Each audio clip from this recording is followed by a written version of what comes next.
Lucía no recordaba la última vez que había comido algo caliente. Quizás habían pasado 3 días, o 4. El hambre, con el tiempo, deja de doler y se vuelve una especie de niebla constante. Lo que sí recordaba con nitidez era el frío de la noche anterior, cuando durmió acurrucada junto a un contenedor en la calle Fuencarral. Tenía apenas 10 años, pero ya había vivido más infiernos que muchos adultos. Ese día, sin saber muy bien cómo, sus pasos la llevaron hasta la puerta de un restaurante donde los cristales brillaban como diamantes. Dentro, el mundo parecía hecho de otro material. Copas que tintineaban, platos que llegaban como obras de arte, sonrisas falsas sobre labios pintados. Afuera, ella solo era una sombra, con los pies descalzos y el estómago vacío. No tenía intención de entrar. Solo quería oler. Soñar. Pero un impulso, quizás el último vestigio de dignidad que le quedaba, la empujó a cruzar el umbral. El maître ya se acercaba con gesto de censura cuando una voz elegante, firme y curiosamente cansada lo detuvo. «Déjala». Carmen Vega la había visto. Había visto esos ojos enormes, azules, como el mar antes de una tormenta. Y por un segundo, en medio de su cena de jamón ibérico de 200 euros, algo se quebró dentro de ella. «¿Tienes hambre?», preguntó Carmen, casi sin reconocerse. Lucía bajó la cabeza. Su voz era apenas un susurro. «¿Podría comer lo que usted no termine?». Fue en ese instante cuando el mundo se detuvo para ambas. Para Carmen, heredera de un imperio de moda y dueña de todo lo que el dinero podía comprar, menos paz. Aquella niña no era una molestia ni una anécdota. Era un espejo. «No vas a comer sobras, pequeña. Vas a cenar conmigo». El camarero se quedó congelado. Algunos clientes miraron con desdén, pero Carmen no lo notó, o no le importó. Mandó traer un nuevo plato, limpio, y pidió duplicado de todo. Lucía comía en silencio, con los ojos humedecidos, mientras Carmen la observaba, sin saber por qué sentía que la vida le estaba dando una segunda oportunidad. Esa noche, la conversación entre ambas fue una mezcla de frases entrecortadas y silencios largos. Carmen escuchó. Y por primera vez en años, también sintió. Lo que ninguna de las dos sabía era que ese momento, ese acto pequeño, casi ridículo para algunos, sería el inicio de algo inmenso. Lucía no solo cenaría esa noche, cambiaría su destino. Y Carmen, también. Carmen no supo por qué lo hizo. Tal vez fue el modo en que Lucía sostenía la cuchara, como si temiera romperla. O cómo miraba las servilletas de lino como si fueran un lujo prohibido. Lo cierto es que, al terminar la cena, no pudo dejarla ir. «¿Y si vienes conmigo esta noche? Solo para dormir en un lugar cálido. Mañana vemos». Lucía dudó. La calle le había enseñado que nada era gratis, que nadie ofrecía sin pedir. Pero algo en la voz de Carmen no tenía garras, tenía grietas.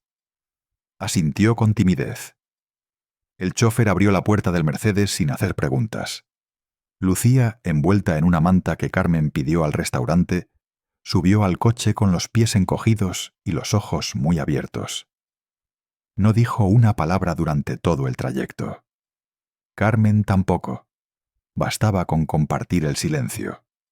El ático en Chamberí era amplio, blanco, lleno de revistas de moda apiladas como torres y vestidos colgados como esculturas. Pero no era un hogar. Lucía lo supo al instante. Había flores frescas, sí, y muebles de diseño, pero no había fotos. No había huellas de nadie. «¿Puedes dormir aquí?», dijo Carmen, señalando un sofá mullido en la sala. Luego dudó. «O en una cama si prefieres. Tengo varias vacías». Lucía eligió el sofá. Lo miró como si fuese de otro planeta. Carmen la dejó con una muda de pijama limpio, una taza de leche tibia y una frase que salió sin pensar. «Estoy aquí, si necesitas algo». Aquella noche, Lucía no durmió.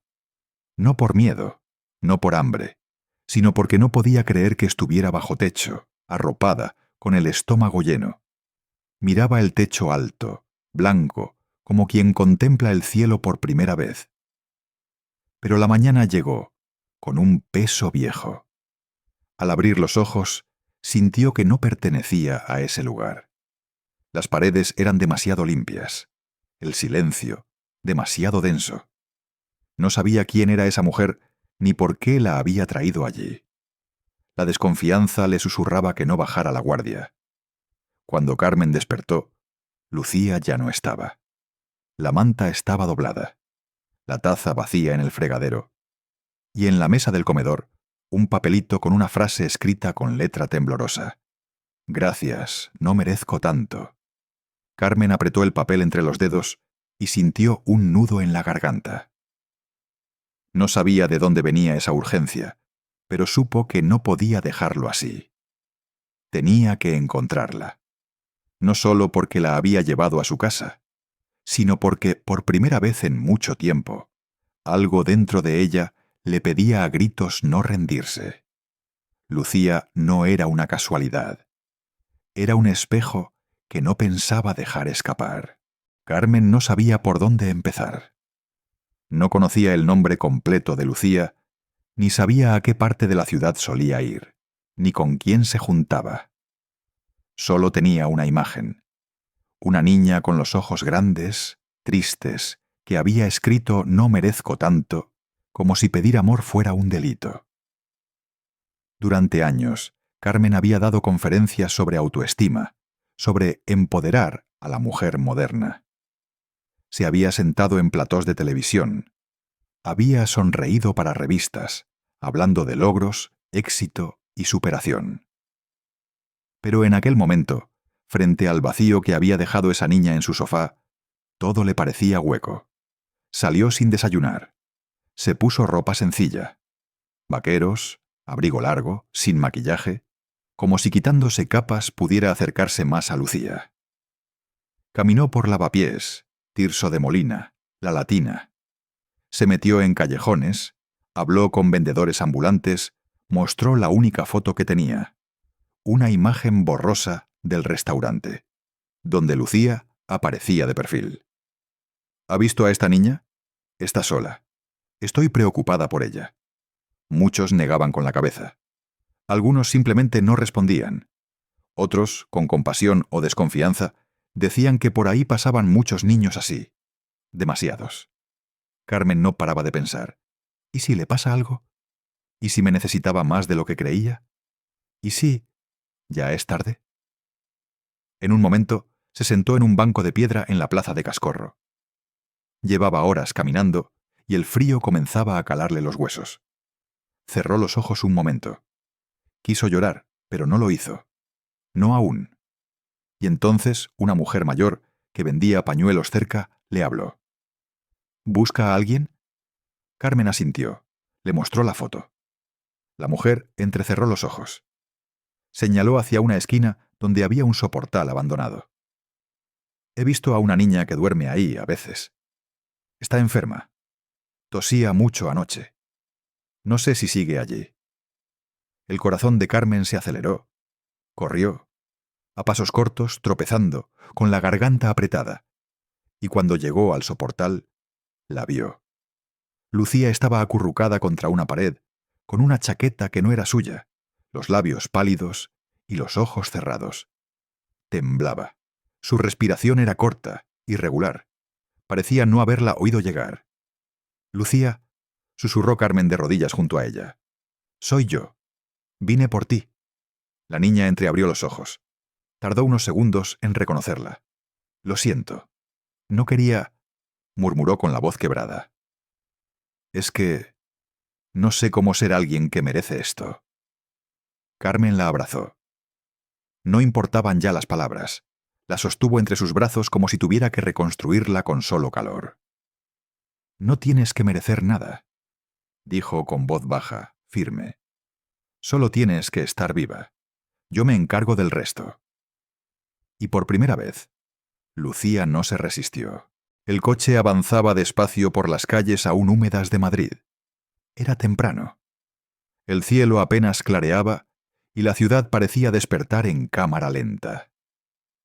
En el asiento trasero, Carmen sostenía a Lucía entre sus brazos, envuelta en una manta de lana, mientras el chófer, discreto, evitaba mirar por el retrovisor.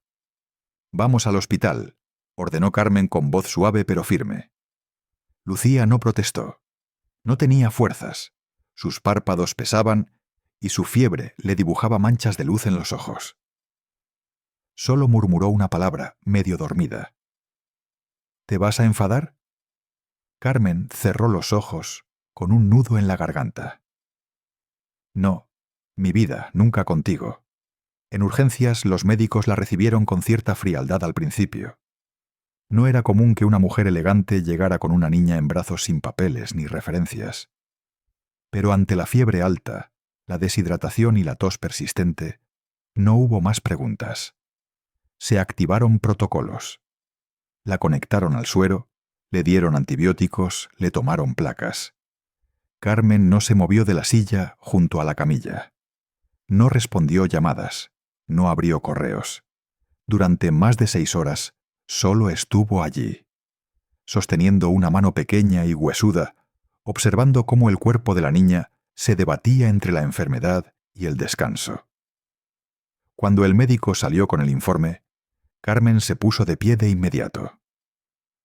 «Neumonía leve, pero avanzada», explicó él. «Lo ha estado pasando mal durante días. Tendrá que quedarse ingresada unos días más. ¿Es su madre?» Carmen dudó. Luego respondió con una calma inesperada. «Lo seré, si ella me deja». El médico la miró un momento. No preguntó más. Asintió y se marchó. Durante esos días en el hospital, Carmen redescubrió la ternura. Le leía cuentos, aunque Lucía a veces se dormía antes de terminar una página. Le peinaba el pelo con cuidado, como si cada hebra fuera un hilo de oro. Le compraba zumos y peluches que dejaba en la mesilla, sabiendo que Lucía nunca pedía nada. Y poco a poco, la niña también empezó a soltar el miedo. Una tarde, con la voz aún ronca, Lucía preguntó: «¿Por qué me ayudas?» Carmen pensó un momento antes de responder: «Porque yo también estuve sola una vez. Pero alguien me tendió la mano. Y ahora me toca a mí». Lucía no dijo nada. Solo se giró despacio en la cama, tomó la mano de Carmen y la apretó, con timidez, como si pidiera permiso para confiar. Y en ese gesto, Carmen entendió que algo estaba empezando. No un acto de caridad, no una obligación moral, sino el inicio de un lazo que, aunque aún no tenía nombre, ya era irrompible. El alta médica llegó una semana después. Lucía ya no temblaba. Su fiebre había bajado, y hasta se permitía una pequeña sonrisa al ver cómo Carmen le traía un zumo diferente cada mañana, como si fuera un ritual secreto. Pero el hospital era solo un paréntesis. El verdadero desafío comenzaba al cruzar la puerta. En el coche de vuelta al ático, Carmen se permitió mirar a la niña de reojo. Llevaba un abrigo nuevo, un gorrito gris y un peluche apretado contra el pecho. Aún así, había algo en su postura, en sus hombros encogidos, que recordaba que la calle todavía vivía dentro de ella. «¿Estás bien?», preguntó Carmen. Lucía asintió en silencio. No hablaba mucho, pero sus ojos lo decían todo. Estaba agradecida y asustada. Al llegar al ático, Carmen la condujo directamente a una habitación que había preparado con mimo. Cama con sábanas de algodón, estantería con cuentos ilustrados, una lámpara en forma de luna. Lucía se quedó de pie en la puerta, sin atreverse a entrar. «Es tuya», le dijo Carmen. «Ya no tienes que irte. Aquí te puedes quedar todo el tiempo que quieras». Lucía se mordió los labios, conteniendo algo que no sabía expresar. Solo entró, se sentó en el borde de la cama y abrazó al peluche como si fuera lo único seguro en el mundo. Pero fuera de esas paredes, el mundo no fue tan amable. La noticia corrió rápido. Carmen Vega, la reina de la alta costura, acoge a una niña de la calle. Algunos lo celebraron, otros lo cuestionaron. En las oficinas de su empresa hubo silencio incómodo. En las reuniones de beneficencia, miradas cruzadas. Y en los grupos de amigas, los susurros fueron inevitables. ¿Una niña sin familia? ¿Sin papeles? ¿Y tú te la llevas a casa? ¿Y si te está manipulando? Ya sabes cómo son. Esto va a perjudicar tu imagen, Carmen. Ella escuchó todo. No respondió. Pero cada frase le dolía como un recordatorio de lo superficial que era el mundo al que pertenecía. Una tarde, su socia en la firma de moda la llamó a una reunión urgente. Había preocupación por la proyección pública de la marca. «No estás pensando con la cabeza, Carmen», le dijo con tono amable pero helado. «Estás dejando que una emoción momentánea ponga en riesgo todo lo que construiste». Carmen la miró fijamente. Sintió que por primera vez no tenía nada que demostrar. ¿Sabes qué pone en riesgo todo? Vivir rodeada de lujo y no hacer nada con él. Se levantó y se fue, sin esperar respuesta. Aquella noche volvió a casa cansada pero firme. Lucía ya dormía, con el peluche a un lado y un dibujo garabateado sobre la mesa. Dos figuras tomadas de la mano bajo un techo azul. Una era alta, la otra pequeña. Y ambas sonreían. Carmen lo miró largo rato, y supo que no necesitaba más aprobación que esa. Durante días, Carmen creyó que bastaba con querer. Que el amor, la ternura, el cuidado, serían suficientes. Pero pronto entendió que en el mundo real había puertas que no se abrían con sentimientos. ¿Quiere iniciar un proceso de acogida o adopción?, preguntó la funcionaria de servicios sociales, sin levantar la vista del formulario. «Adopción», respondió Carmen sin dudar. El silencio que siguió fue largo. La niña no está registrada a su cargo. No tiene custodia legal. No tenemos su partida de nacimiento, ni sabemos si está reportada como desaparecida. ¿Sabe algo de su familia? Carmen negó con la cabeza. No había querido forzar a Lucía a contar más de lo que quisiera. Solo sabía que había escapado de un lugar donde la lastimaron. Y eso bastaba para ella. Pero no bastaba para el sistema. «Necesitamos investigar antes de seguir adelante», dijo la mujer. «Esto no será inmediato». Esa noche, Carmen se sentó junto a la cama de Lucía mientras ella coloreaba una hoja con lápices nuevos. Le habló con cuidado. «Quiero que vivas conmigo. Legalmente. Para siempre, si tú quieres. Pero necesito saber un poco más de ti». Lucía dejó el lápiz en la mesa y bajó la mirada. «¿Van a venir a buscarme?» «No, si tú no quieres volver con ellos. Pero necesito saber quiénes son, para protegerte». Lucía respiró hondo. Hubo un largo silencio. Luego empezó a namacablar, despacio, como quien va rompiendo un muro piedra por piedra. Contó que su madre la había dejado cuando tenía 4 años, que había ido de casa en casa, de familia en familia, que al principio pensaba que era culpa suya cuando la gritaban, cuando le pegaban, que en su última familia de acogida los golpes eran más frecuentes que los abrazos, y que una noche simplemente se fue. Caminó hasta que no supo volver. Me escondía en parques o en estaciones de metro. Comía lo que dejaban los demás. Dormía en bancos o escaleras. A veces con otros niños, pero casi siempre sola. Carmen escuchó con el corazón apretado. Cada palabra era una herida abierta, pero también era una muestra de confianza. Lucía se la estaba entregando entera, frágil, como quien dice: «Toma, esto es lo que soy. Si aún me quieres, aquí estoy». «Gracias por contármelo», dijo Carmen. «Nunca más vas a estar sola, te lo prometo». Lucía se abrazó a ella con fuerza, temblando. Al día siguiente, Carmen llevó los datos que Lucía le había dado a servicios sociales. Sabía que, al hacerlo, corría el riesgo de que alguien intentara reclamar a la niña. Pero también sabía que no podía protegerla completamente si la mantenía invisible. Lo que no esperaba era lo que encontró en el informe preliminar. La última familia de acogida había sido denunciada 2 veces por maltrato infantil, y aún seguían inscritos como aptos para recibir menores. Carmen apretó el informe contra el pecho. Esto no va a quedar así. Carmen había enfrentado pasarelas, cámaras, accionistas y portadas de revistas.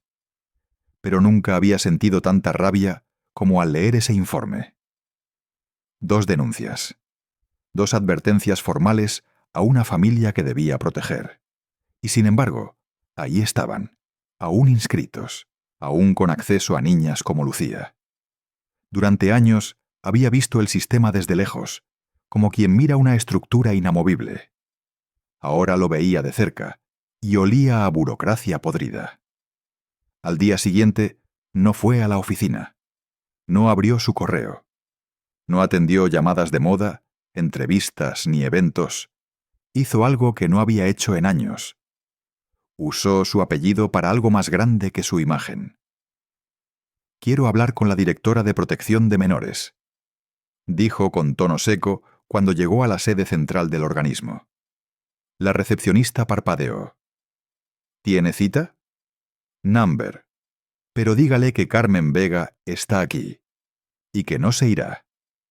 20 minutos después, estaba sentada en una sala con aroma a café frío, frente a una mujer de rostro amable pero exhausto. «Señora Vega, entiendo que ha formado un vínculo especial con esta menor, pero...» Carmen la interrumpió. «No es esta menor. Se llama Lucía. Tiene 10 años. Y el sistema permitió que cayera en manos de gente que la golpeaba. 2 denuncias no bastaron para protegerla. ¿Cuántos niños más tienen que pasar por eso?» La funcionaria suspiró. «Entiendo su indignación, pero el sistema tiene sus tiempos, sus procesos». «El sistema tiene miedo a cambiar», replicó Carmen. «Pero yo no». Sobre la mesa puso una carpeta. Dentro había copias del informe, declaraciones y una carta firmada por 4 abogados dispuestos a representarla. También había una lista de periodistas interesados en el caso. «No vine a suplicar, vine a exigir. Voy a adoptar a Lucía. Y voy a exponer lo que pasa si alguien me impide hacerlo». La mujer la miró fijamente. Hubo silencio. «Va a ser un camino largo», dijo al fin. «No imposible, pero difícil». «Lucía no necesita fácil», dijo Carmen. «Necesita justo». Esa noche, de regreso al ático, Carmen encontró a Lucía en el suelo del salón, rodeada de papeles. Estaba haciendo una especie de collage. Recortes de revistas, fotos de flores, casas, animales, y en el centro una palabra grande que había escrito con rotulador rojo. «Familia». «¿Qué haces, mi niña?» Lucía levantó la vista y sonrió apenas. «Estoy armando cómo quiero que sea mi vida». Carmen se arrodilló junto a ella y por un momento sintió que todo valía la pena. «¿Y me dejas estar en esa vida?» Lucía asintió sin dudar. «Tú eres la parte más bonita del dibujo». Carmen se tragó las lágrimas. Sabía que aún quedaban batallas. Que vendrían visitas de trabajadores sociales, entrevistas, evaluaciones. Que posiblemente los antiguos acogedores intentarían interferir. Pero ya no estaba sola, y tampoco lo estaba Lucía. La notificación llegó un martes por la tarde. Un sobre blanco, oficial, con membrete de la Dirección General de Infancia. Carmen lo abrió con manos firmes, pero al leer las primeras líneas, sintió un frío seco recorrerle el estómago. Los antiguos tutores legales de la menor Lucía Agnito han solicitado ejercer su derecho a una audiencia para reclamar su custodia. Carmen dejó el papel sobre la mesa con cuidado, como si fuera veneno. Luego fue hasta la habitación, donde Lucía armaba un rompecabezas de 1000 piezas. ¿No le dijo nada? No aún. Esperó a que se durmiera. La observó durante minutos infinitos, con esa respiración pausada, inocente, tan frágil que parecía de cristal. Y en su cabeza resonaba una sola idea. No dejaré que te quiten esto. No dejaré que te devuelvan al miedo. Al día siguiente su abogado lo confirmó. Están utilizando el vacío legal. Como nunca se denunció oficialmente su desaparición, y como usted aún no tiene la tutela formal, pueden intentar reclamarla. Pero con el historial de denuncias previas, no deberían tener posibilidad real. No quiero depender de lo que debería pasar, interrumpió Carmen. Quiero certezas. Entonces tenemos que jugar con todo lo que tiene. Su visibilidad, su influencia y los medios. Carmen dudó. No le gustaba usar su nombre como escudo, pero esta vez no lo haría por ella. Ese mismo fin de semana concedió una entrevista a un programa de reportajes con alto alcance. No fue un escándalo sensacionalista, fue algo diferente, íntimo. Esta no es una historia sobre caridad, dijo ante las cámaras con voz clara. Es una historia sobre abandono institucional, sobre una niña que sobrevivió a la negligencia de un sistema, y sobre cómo una segunda oportunidad puede cambiarlo todo. Mostró dibujos de Lucía sin revelar su rostro. Habló del miedo, del hambre, de la calle, y luego del primer plato caliente, del primer abrazo, de la primera noche sin frío. Lucía me salvó de una vida vacía, dijo, y yo voy a salvarla de volver al infierno del que escapó. El reportaje se volvió viral. En menos de 24 horas, miles de personas compartieron sus palabras. Hubo mensajes de apoyo, cartas, hasta donaciones espontáneas para la niña de los ojos grandes. Y lo más importante, el caso quedó bajo los reflectores. Días después, Carmen recibió una llamada. Han retirado la solicitud, informó su abogado. Oficialmente ya no pueden reclamarla. El juicio no se celebrará. Carmen cerró los ojos. Sintió alivio, pero también una rabia contenida, porque no todas las Lucías del mundo tenían una voz fuerte que las defendiera. Aquella noche, mientras paseaban por el retiro, Lucía le apretó la mano con fuerza. ¿Te quedas conmigo para siempre? Carmen se detuvo. Se agachó hasta estar a su altura. Eso lo decido yo. Pero también tú. Lucía sonrió por primera vez sin miedo. Entonces sí, el primer día que Lucía entró en el antiguo edificio abandonado, miró todo con esa mezcla de miedo y esperanza que ya le era familiar. Las paredes desconchadas, el polvo en los ventanales, el suelo de madera que crujía con cada paso. Y sin embargo, sus ojos brillaron. Aquí vamos a ayudar a otros niños. Carmen asintió, con una sonrisa tenue. Aquí vamos a construir algo nuevo. Una casa, para los que nadie ve. Durante semanas recorrieron juntas el edificio. 3 plantas, un patio interior, una azotea abierta al cielo de Madrid. Era una antigua residencia que Carmen había comprado hacía años y nunca había usado. Había sido solo una inversión. Hasta ahora. Lucía empezó a dibujar planos con lápices de colores. Hacía croquis infantiles donde se veían literas con cortinas de estrellas, una sala de juegos llena de libros, una cocina con galletas calientes y risas flotando en el aire. Tiene que haber una biblioteca, decía con convicción, porque los libros fueron mis amigos cuando no tenía a nadie. Y una sala de arte, añadía Carmen, para que los niños dibujen su dolor. Y luego lo rompan. Poco a poco, el proyecto dejó de ser un sueño para convertirse en propósito. La Fundación Lucía Vega nació con discreción. Primero fueron reuniones con arquitectos, luego con psicólogos infantiles, trabajadores sociales, profesores. Carmen ya no se rodeaba de diseñadores y modelos. Ahora la llamaban activistas, voluntarios, educadores. Era otro mundo, y por primera vez sentía que estaba donde debía estar. Lucía no era solo una inspiración simbólica. Participaba en todo. Escuchaba, preguntaba, opinaba.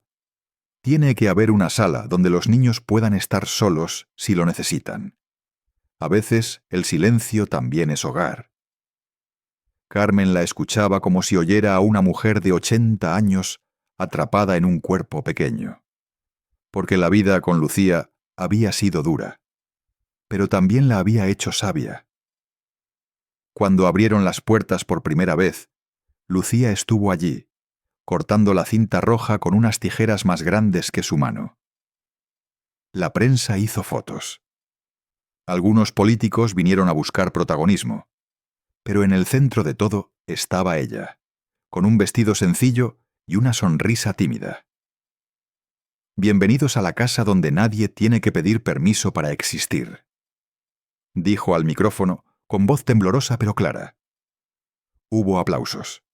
Algunos lloraron, y Carmen, desde el fondo de la sala, se secó una lágrima antes de aplaudir también.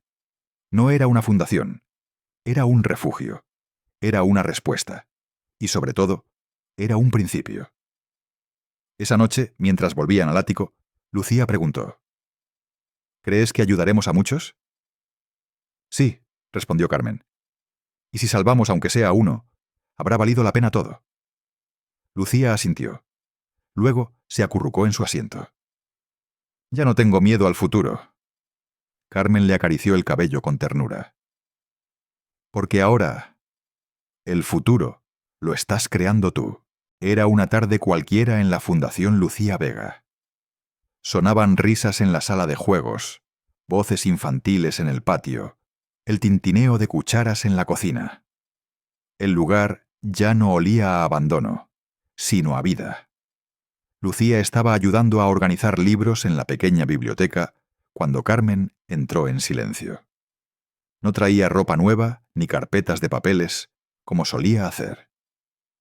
Solo traía de la mano a una niña pequeña, delgada como un hilo, con el rostro sucio y la mirada perdida. Lucía la vio y se congeló. La niña tenía unos 7 años. Su pelo era castaño, alborotado, y sus ojos estaban llenos de una tristeza que Lucía reconoció como un eco de sí misma. Carmen habló con voz baja, como si intentara no romper algo frágil. «Se llama Alba. La encontraron sola, en un parque, abrazada y hecha una mochila vacía. No ha dicho una palabra desde que la trajeron». Lucía se acercó despacio. No sabía qué hacer, pero algo dentro de ella, una mezcla de ternura y pánico, la impulsó a sentarse frente a la niña. «Hola, Alba», dijo con cuidado. «Yo me llamo Lucía. También llegué aquí un poco rota». La niña la miró un segundo. Luego bajó la vista. Lucía sintió un nudo en el estómago. Se vio a sí misma un año atrás, pidiendo permiso para comer sobras, huyendo del calor de un sofá que no creía merecer. «¿Quieres dibujar algo?», le ofreció. «No tienes que hablar si no quieres». Alba no respondió, pero esa noche, cuando todos dormían, Carmen encontró un dibujo sobre la mesa de la sala común. Era tosco, infantil. Mostraba a una niña bajo la lluvia, con una mochila más grande que ella, y detrás un perro. Ninguna de las dos figuras tenía rostro. Lucía lo vio también. Lo observó en silencio, y luego, sin decir nada, sacó una hoja y dibujó junto a ella. Un banco, unas manos extendidas, una figura que abrazaba a otra bajo un paraguas.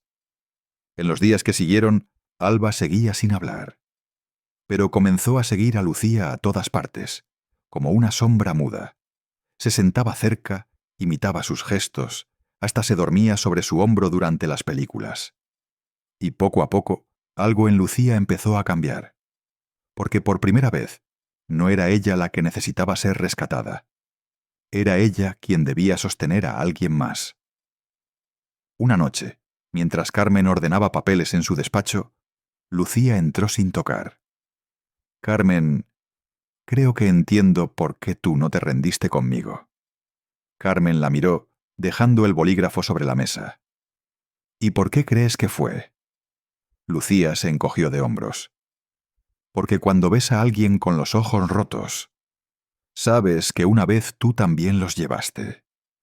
Y por fin entendía lo que significaba curar a otro sin dejar de sanar una misma». La Fundación Lucía Vega bullía de vida, pero bajo esa aparente calma, un pequeño terremoto se gestaba. Alba, que hasta entonces había sido una sombra silenciosa, comenzó a mostrar signos de inquietud que alarmaron a Carmen y a Lucía. Todo empezó con pequeños episodios. La niña se sobresaltaba con cualquier ruido fuerte, evitaba las miradas, se encogía cuando alguien se acercaba demasiado. Lucía, que había aprendido a leer el lenguaje del miedo, trataba de acercarse sin invadir. «Alba, no pasa nada», le decía con voz suave. «Estamos aquí contigo». Pero una tarde, durante una actividad en el patio, Alba se apartó repentinamente de un grupo de niños y salió corriendo hacia la calle. Lucía salió tras ella, con el corazón latiendo desbocado. «Alba, espera», gritó. La niña se detuvo solo cuando la policía municipal apareció. Un vecino había llamado preocupado por la niña corriendo sola. Carmen llegó casi al mismo tiempo que los agentes. Se llevó a Alba en brazos y prometió que nadie más la separaría de aquel lugar. Pero el incidente dejó una marca invisible, un recordatorio de que el pasado de Alba era una sombra larga y pesada. Después del episodio en la calle, Carmen y Lucía comprendieron que ayudar a Alba no sería sencillo. No bastaba con un techo seguro ni comida caliente. Había que mirar dentro de esas heridas que no se veían, que a menudo sangraban en silencio. Una tarde, Carmen invitó a una terapeuta infantil a la fundación. Una mujer paciente, de voz dulce, que poco a poco fue ganándose la confianza de Alba. Lucía observaba las sesiones desde un rincón, con la mezcla de curiosidad y temor que solo los que han sufrido saben tener. En una de esas sesiones, Alba empezó a hablar. No mucho, pero sí lo suficiente para mostrar que el silencio no era olvido, sino miedo. Habló de noches sin dormir, de voces que gritaban en la oscuridad, de manos que lastimaban. Lucía sintió un escalofrío. Era como escuchar su propio pasado narrado en otra voz, en otra piel. Pero también vio algo más, una voluntad frágil pero firme de salir adelante. Y supo que no estaban solas en esa batalla. Los días en la fundación seguían llenos de risas, juegos y trabajo, pero también de silencios compartidos y miradas cómplices. Carmen notaba cómo, poco a poco, algo hermoso comenzaba a brotar entre esas paredes blancas. La semilla de una familia. Lucía y Alba, dos niñas que habían conocido el abandono y el miedo, empezaban a tejer un lazo que ni el tiempo ni el dolor podrían romper. Lucía, ahora más segura, se convertía en el faro que guiaba a Alba hacia la luz. Una tarde, mientras ayudaban a Carmen a preparar la cena, Alba sostuvo la mano de Lucía y le susurró: «Podemos quedarnos juntas, para siempre». Lucía le sonrió con los ojos brillantes. «Sí, aquí nadie se va». Carmen las miraba desde la cocina, con el corazón hinchado de esperanza. Sabía que el camino sería largo, lleno de retos, pero también sabía que ese hogar que empezaban a construir era la verdadera victoria. No era solo un techo ni un nombre en un papel. Era amor, puro y simple. Y con eso bastaba. A medida que la Fundación Lucía Vega crecía, también lo hacía la determinación de Carmen por proteger a sus niñas. Pero la tranquilidad era solo aparente. Un nuevo obstáculo surgió en el horizonte. Un procedimiento legal que podría poner en riesgo la custodia de Alba, ya que su pasado estaba lleno de vacíos y denuncias sin resolver. Un día, Carmen recibió una citación inesperada. Debía presentarse en el juzgado para responder a una apelación por la custodia de Alba. La familia biológica, aunque ausente durante años, había decidido reclamarla. El golpe fue duro. Carmen sintió cómo se desmoronaban sus certezas. Pero no estaba sola. Lucía, con una madurez que sorprendía, le tomó la mano. «No voy a dejar que nos separen», dijo con voz firme. «Somos una familia». En el juzgado, Carmen presentó documentos, testimonios y el apoyo de expertos que demostraban que la Fundación y ella misma eran el entorno seguro que ambas niñas merecían. La batalla fue intensa, llena de momentos de incertidumbre y tensión. Pero finalmente, el juez reconoció la importancia de preservar la estabilidad emocional y física de Lucía y Alba, otorgando la custodia definitiva a Carmen. Al salir del tribunal, Carmen sintió que un peso enorme se desprendía de sus hombros. Habían ganado no solo un juicio, sino el derecho a construir su vida juntas, sin miedo ni amenazas. Lucía y Alba la esperaban afuera, con abrazos que decían más que 1000 palabras. La familia que Carmen había elegido, y que a su vez la había elegido, había vencido. El sol se colaba suave por las ventanas del ático en Chamberí. En la sala, Lucía y Alba jugaban con risas que llenaban el aire de una alegría nueva, luminosa, como un regalo inesperado. Carmen las miraba desde la cocina, preparando el desayuno con calma, sin prisas, con la paz que solo llega cuando sabes que estás en el lugar correcto. Recordó aquellos primeros días, cuando la niña que pedía sobras parecía tan lejana, tan frágil. Ahora veía dos pequeñas guerreras que, a pesar de todo, habían aprendido a confiar, a soñar, a amar. La fundación seguía creciendo, salvando vidas, abriendo puertas que antes parecían cerradas para siempre. Pero la verdadera revolución estaba en ese hogar que habían creado juntas. Un espacio donde el miedo se disolvía y el amor reinaba.